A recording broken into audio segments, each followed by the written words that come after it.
Научно е доказано, че съдържа около 200 биоактивни жизнено важни вещества.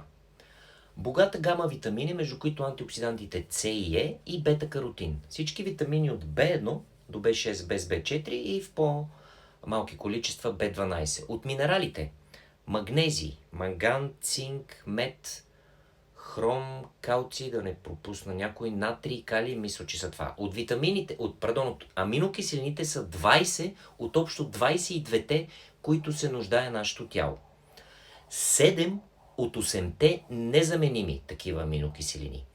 Важни полизахариди, които въздействат върху укрепването на имунната ни система. Антрахинони. Не знам точно какво представляват, но те са силни болкоуспокояващи, които имат антибактериални и антивирусни свойства. Сапонините.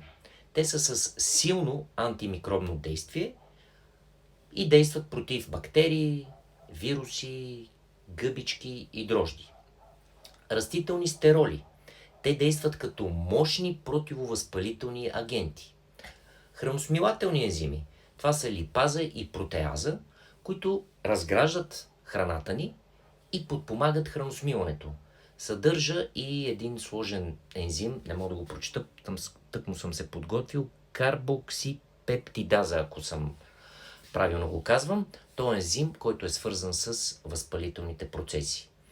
Всичко това е един богат коктейл, чието комбинирано действие и баланс имат доста по-мощен ефект, отколкото от сбора на отделните съставки. Този ефект се нарича енергия. Сега въпросът ми е, знаете ли кое е това нещо, продукт или каквото и да е, което съдържа всичките тези неща? Моля, напишете в коментар. Хубав ден ви желая!